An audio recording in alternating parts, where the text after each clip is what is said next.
Good morning. So I am reading Psalm 105 today, and we all know the story of the children of Israel being freed from bondage in Egypt, right? They got freed, they crossed the dry Red Sea, they went into the wilderness because of their disobedience. They were there for 40 years. But while they were in the wilderness, God still provided, right? Like God still gave them manna from the sky, right? God allowed them to drink water from a rock. None of these things make sense. And so I get it when people are like, that doesn't even sound logical, because it's not, right? Like our human logic cannot understand or start to comprehend how that works. Like, where does bread come from the sky? We're going to be looking at like, well, there's no bakeries up there. How bread fallen? What's up in the sky that the bread fell? But God can do anything. God doesn't need our logic. God doesn't need our understanding. God doesn't need our comprehension for God to move, right? And I think that a lot of times we try to limit what God can do with our own limitations of what we think we can do. But the thing is, we're not doing anything outside of God. If we are in God, if God is the vine and we are the branches, right? Then everything that happens through us. You feel me? And I think that sometimes, like, this really stuck out to me because it's just like, God is not limited by our perceived limitations. What are limitations to God? God is not limited by our fears. God is not limited by our resources, by our wealth, by our connections. God is not limited by the things that we think are limitations. Because the thing is, even what we perceive to be limitations, sometimes is all we need. We think that we need more. We need more to be able to do more. And God is like, but are you using the stuff I already gave you though? You're asking me for more, which is whatever, right? Ask. But are you using the stuff that you're already using? And do you think that God is intimidated by your limitations? Like, who would serve a God like that? Who would serve a God that's limited by my own understanding, my own thoughts? I wouldn't serve a God like that, because that would mean that God is only as big as I am. But God is bigger than me. God is bigger than the world. God is bigger than money. God is bigger than any limitation. Literally, God is bigger than food. In this story in the Bible, God is feeding God's people with manna from the sky. It don't make sense. And yet we spend so much energy, so much time, so many of our resources, of our limited energy during the day, our limited waking hours, trying to figure out the how. Trying to figure out how we're going to do something, how it's going to work, what's it going to require. Like, and sometimes God just wants us to move with what we have, and God will meet the need as we move, right? Like, not waiting until, we think we have everything we need, because God don't actually need anything from you to move. Isn't that wild? God doesn't need anything from us to do what God does. My Bluetooth went off. But God doesn't need anything from us. And yet we think that if we don't have what we think we need, that God can't move. God is not limited by you. God doesn't care about what you don't have, because you have everything with God, right? And I know that's a very simple concept, a very simple idea, but for me, like, just meditating on it and chewing on it, it's really showing me that sometimes by me asking how, it's me being disobedient. Like, if God is saying go over there, and I'm like, well, how am I get there, God? I ain't got no boat. I ain't got no, you know what I'm saying? I ain't got no shoes. I ain't got no socks, right? God ain't ask me all that. God also doesn't need all that.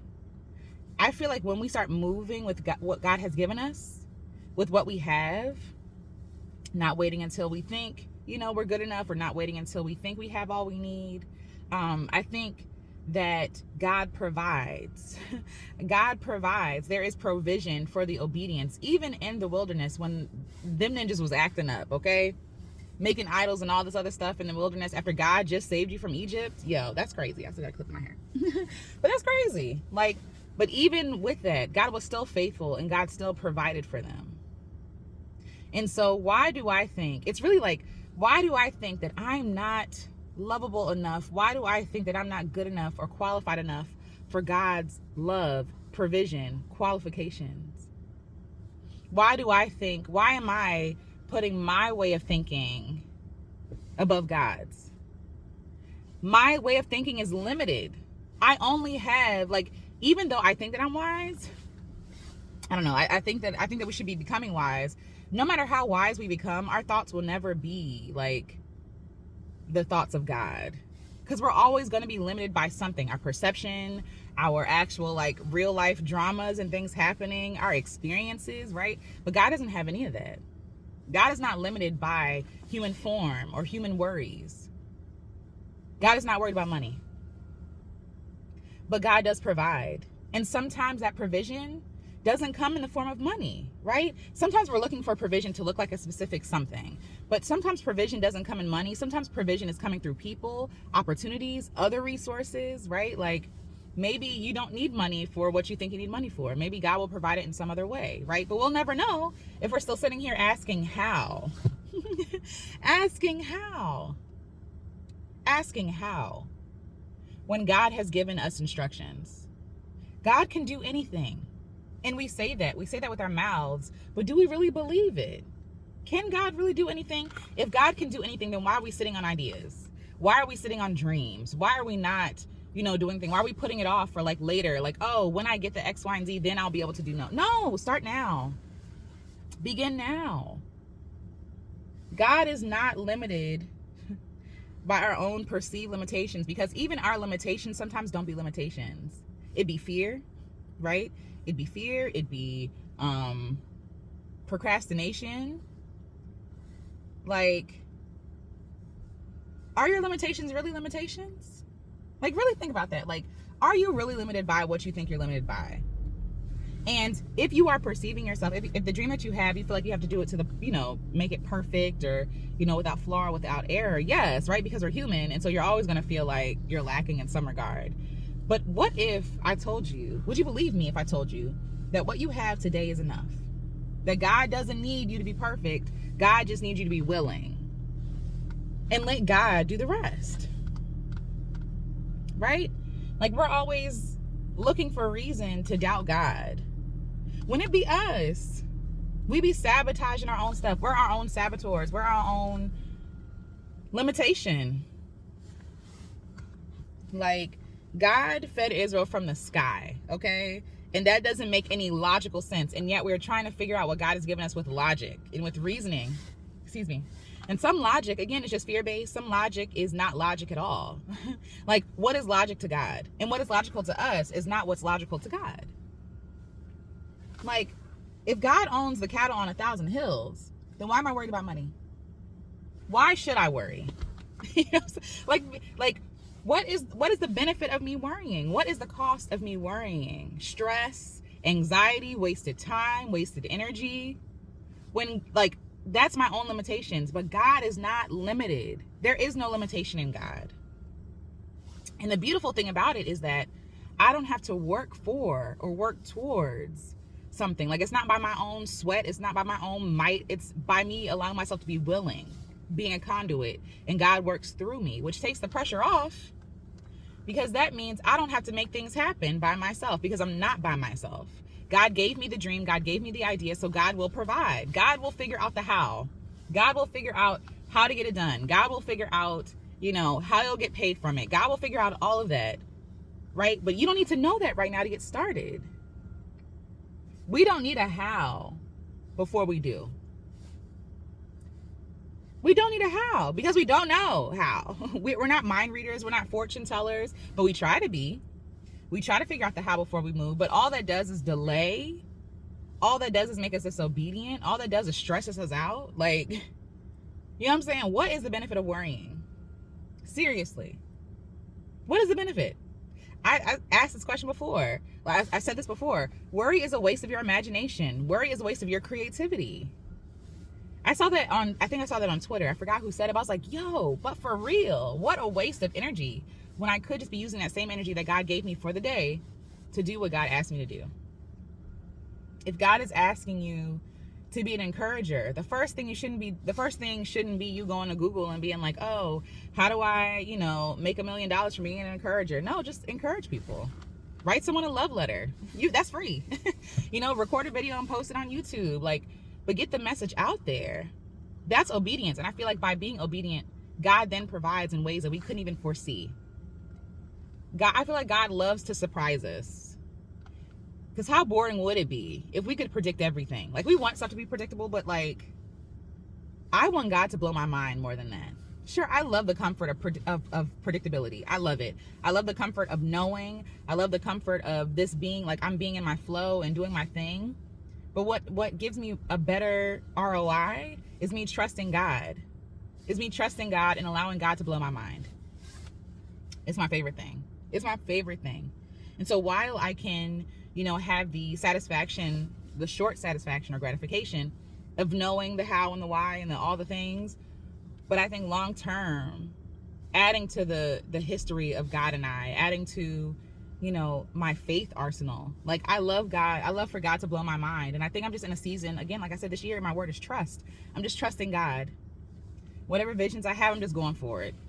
Not worried about the provision, not worried about the how, not worried about none of that. I'm just going for it and seeing what happens, because there's a reason why this dream was placed in my heart.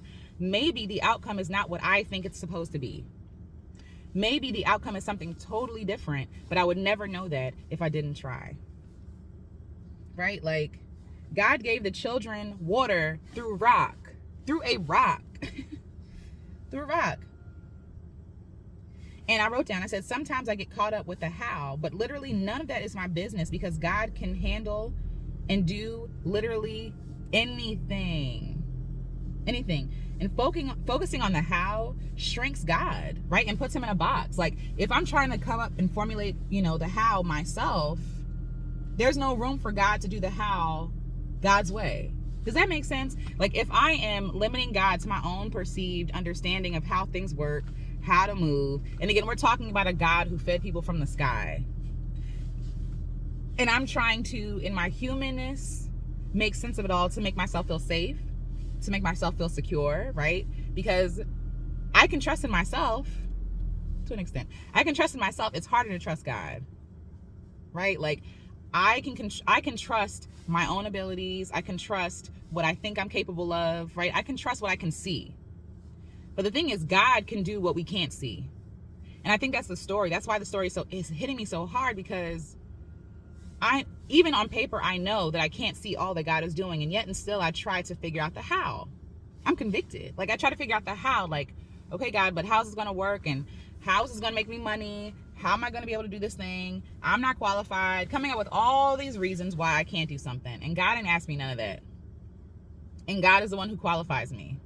Like, what are people's qualifications and opinions to a God of everything? What are people's judgments of me to a God that qualifies me, to a God that knit me together, to a God that gave me my dreams, my personality, the God that gave me eyes to see and ears to hear and like a mouth to speak and skin that heals me? Like, what is that what are people's opinions to God? What are people's opinions to God? Who, I'm looking at the trees, there are trees behind me, who help the trees grow and feed the birds and the squirrels and all these things all these animals that can't migrate south for the winter. Like, who gives them an extra coat, who helps them find shelter and warmth. What are people's opinions? What are my own limitations? What are my own ideas of how to that God? Hello? You know what I'm saying? Like, someone say, Alicia, step down, relax, because it's pride, right? We don't want to be embarrassed. We don't want to be done wrong. We don't want to fail. We don't want to look stupid in front of people for trusting God. We don't. But I think that I'm okay with looking stupid if, one, that brings me closer to myself, closer to God, but also, like, if it means people are being served. You know what I mean? I read a devotional this morning about, like, it was Ephesians, either way, it was a scripture, Ephesians 2:10. For we are all Christ's workmanship, created in Christ Jesus to do good works, which he prepared in advance for us to do, right? So all these dreams we have in our hearts, God already gave it to us in advance. Before we were even born, it was already in us. And so if God created me to do good works, then who am I to disqualify myself? Who am I to count myself out because of the world's recommendations or the world's limitations or the world's idea of what success is or the world's idea of what, professional is or whatever the heck, right? Like, I was created before time. Like my existence was necessary for me to do the good works. And if it is good, then God will figure out the how. I think that we get so caught up on like these things that we think we need, when it's just like, just do good works. And if we're doing the works that God wants us to do, why wouldn't God provide? And I think back on my life and I'm like, has God ever failed me? This is a good question. And for a long time I felt like, yes, God has failed me. God has not come through in ways that I thought God should have came through. God has not mended things that I thought should have been mended, right? But sometimes looking back on the situations, it's like, who really wanted that mended? Was it the healed you, or was it the you that needed their affections, their approval? I'm speaking about relationships specifically. Was it the you that needed their healing, their attention, approval, love, acceptance, whatever? And I lost that. But in exchange for that, I gained acceptance, love, appreciation of myself. I moved them out the way so that I could receive love from God. Because everything I was reading about me being loved and a work of art and all these different things that I was reading about was blocked because the people I was hanging around were treating me the exact opposite. And these were people who were calling themselves Christians, right? So through their mouths, my self-esteem was deteriorated. It was like torn apart, right? And so in that way, it felt like, oh, God failed me. Actually, God saved me from those people, from that mindset, from those ideas that I'm not enough. Because if I kept thinking that I'm not enough, I would not be doing anything. I wouldn't be making a video. I wouldn't be making music, nothing. Like, they were in the way of me serving and loving people and serving and loving myself. I'm like, I'm sorry. Yeah. Sometimes I get caught up with the how, but literally none of that is my business, and God can do anything. Focusing on the how shrinks God and puts him within the limitations, fears, anxieties in my own mind. My perceived limitations. God is not limited to my perceived limitations. Because even limitations I think about myself, low key, God is like, you're not limited. Like, even these ideas of, oh, I can't do this, I can do this. I don't know what I'm capable of until I'm put in a situation. You know what I'm saying? Like, I don't know what I'm capable of. I only know what I know. I only know what I've experienced already, right? But God exists outside of time. God is actually the creator of me. Like, so it's almost like I'm the creation. God is the manufacturer, and I'm telling the manufacturer I can't do this. And God is like, I created you to do this though, right? Like, your opinions of yourself are flawed.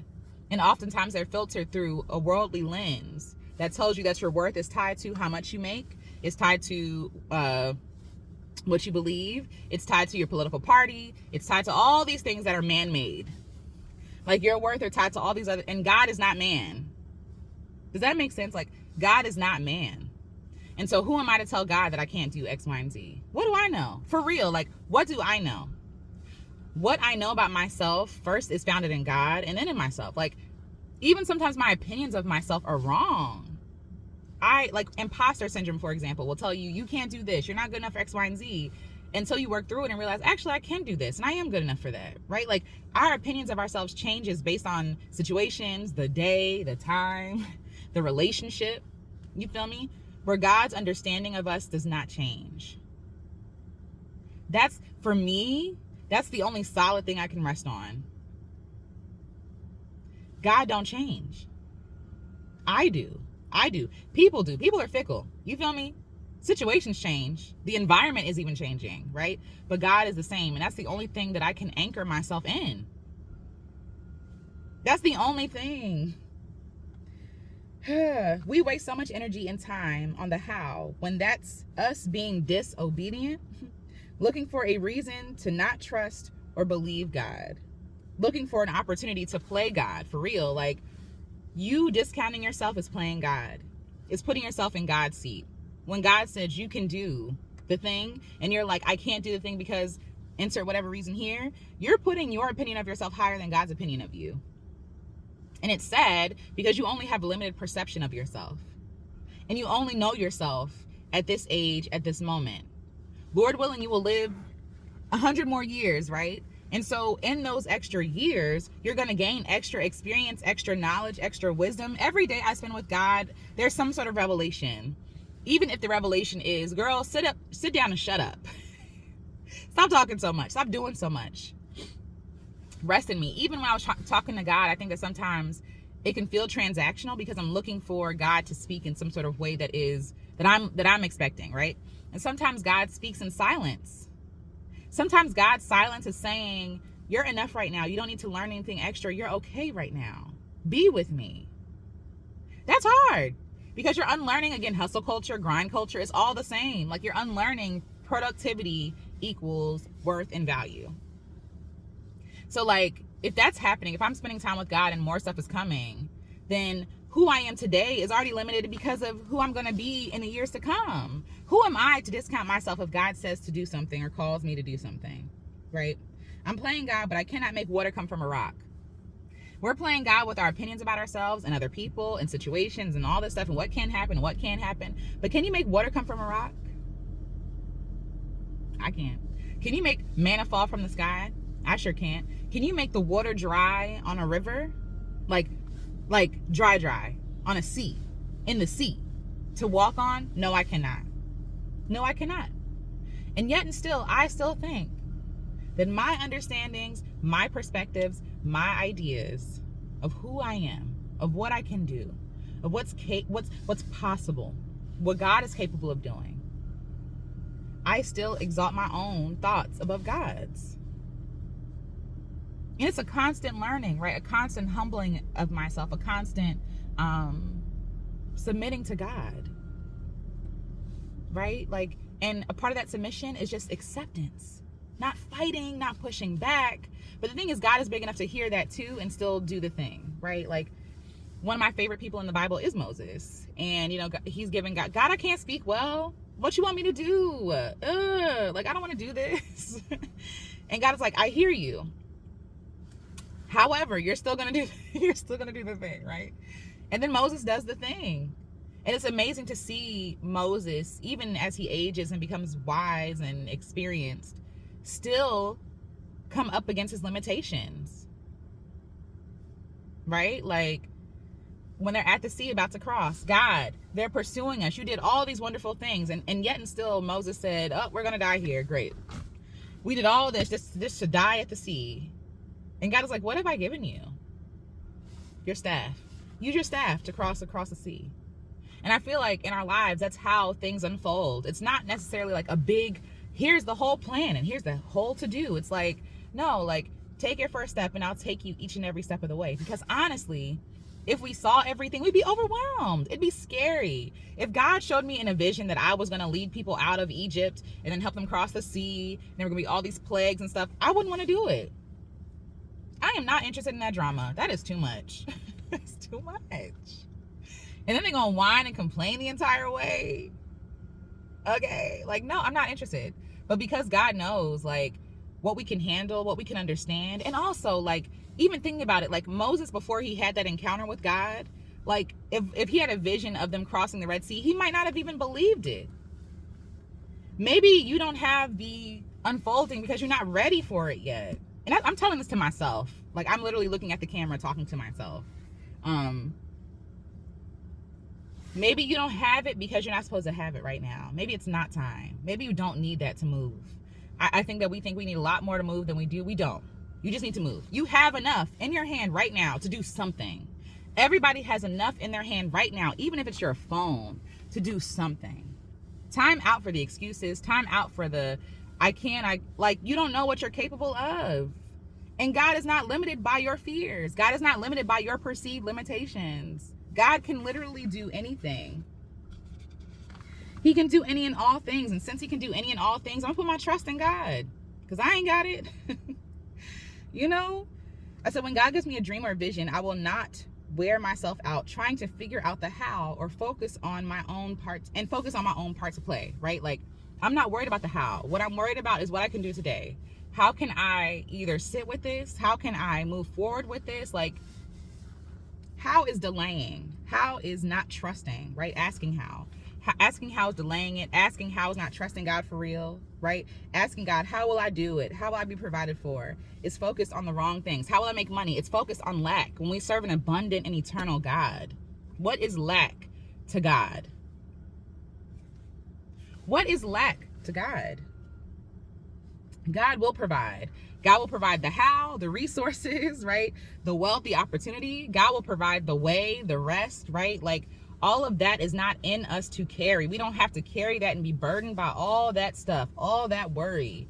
All worrying does is stress us out and weigh us down. I want to be light as a feather. So that means I need to trust the God who makes things light. The God who provides for me as I need it, as I go along, right? Like God will provide. But are you doing all that God told you to do? This is a question I ask myself, right? You got all these things, all these stipulations, and all these like, well, I don't know if I can. But are you doing all that God told you to do? Are you on mission, or has your lack of trust delayed you? We can be so focused on how or what we don't have that we don't do anything until we're guaranteed. But we are guaranteed. We're looking for a new guarantee when God has already guaranteed, I will take care of you. I got you. If I took care of them ninjas, complaining ninjas in the wilderness, who I was punishing anyway, and fed them and clothed them, and they didn't want for anything. And when I tell you, like, whenever I read that story and I see, like, so God said, if I provide for them, I'll provide for you. So when I read that story, I think it's amazing because God is like, I'm going to provide for you every single day, like literally giving them their daily bread. And then what do? But try to collect some because they don't trust. They want to collect manna. And then what happened the next day, the manna or the bread went bad. And when I read that, I'm like, that's just like us. We hoard things, we hoard ideas because we feel like that's all there is. This goodness is the only goodness I'm going to experience. When God is a good God, when goodness is God, like God is literally made up of goodness, right? Like not good as in like a descriptive, but no, good as in God is literal goodness. You feel me? And so like, if I serve a God that is goodness, then how can I miss anything? A lot of it is just, it's me. It's not God. It's me. It's my lack of trust, my lack of faith, my lack of understanding, right? My lack, like my not wanting to be bothered. You know, to be totally honest, sometimes I don't feel like being bothered. You know, you feel like you're serving people who don't get it, or serving people who just, and then people just come out the woodwork and they just be mean and nasty and snotty and judgmental. And, you know, because you're a believer, people calling you out your name and calling you a whatever, like, it's like, or even the people, let's not even talk about people in the world using this, whatever. But let's talk about the Christians. They be mean, haughty, arrogant, cruel, lacking in compassion and understanding. They are not reflecting God well. They are not good examples of who God is. And you feel like, I feel like, I be combating them people. Because daggone, you putting us back. We're trying to love people and encourage people and inspire people and to help people love themselves and love each other. And you out here talking down on Black women and using the Bible to do so. Ugh, disgusting. Right? So sometimes I don't want to be bothered. But then I have something in me that's like, no, we got to keep going. We got to keep going. And it's not about the people who you can audibly hear or see who are, you know, it's not about them. It's about serving the people who need to be served. You know? So God can do anything. That's my whole message. This went way longer than I thought it was going to go, but God can literally do anything. And God is not limited by your perceived limitations, because some of your limitations are not even real. It's just a lack of experience. That's it. You're not limited. You're just lacking in experience. And by focusing on what you lack, you're missing out on all the abundant ways, all the abundant resources, all the abundant opportunities and options that are laid out for you. But you got to be open to it. You know, like you can think about the how, like, oh, I wonder how that's going to happen, but don't be limited by the how. You feel me? There's a different energy than saying, oh, I wonder how God's going to work this out, right? Versus like, I have to figure it out. It's all in me. If I don't figure out, it's not going to work. Like limiting yourself by your own perceived limitations. Don't do that no more. We're not doing that no more in 2023. We're going for all the things. The dreams that's in your heart are in your heart for a reason. Ain't no reason why you can't do it. What are our limitations to God for real? What is rent to God? You know what I'm saying? Like, what is money? What is to the God that gives you breath and food and joy and pumps your blood and beats your heart? Like, what is all that to God? It ain't nothing. It ain't nothing to God. So don't let it be nothing to you. Like, you can have worries. We're human. I get it. We be stressed and worried about some things like, oh, God, I don't know where you at. But I'm not limited by those things. And I'm not of this world. I'm not operating in this world system. You feel me? Like, I am not limited by this evil system of white supremacy, of capitalism, you name it, anything. I'm not limited by that. It exists. It's real. But I'm not limited by it because I'm not of this world. And the God I serve is not of this world. That's just the attitude I'm trying to take with me in this new year. But yeah, I just wanted to share this. God can do anything. God is not limited by your own thoughts, your own limitations, your own experiences, your own failures. God don't care nothing about that. You are not disqualified. Don't figure out the how, figure out the why, right? Like, why do I want to do this? Why, you know what I'm saying? Like, who's going to benefit from me doing this? What could be the possible outcome of this in a good way? Not focusing on doubling down like, oh, you know, this could be the worst day of my life. No. Who could be served by what you're doing? You know? What could be possible on the other side of trusting God? Having a deeper faith in God for me, right? Like, yeah. That's all I want to say.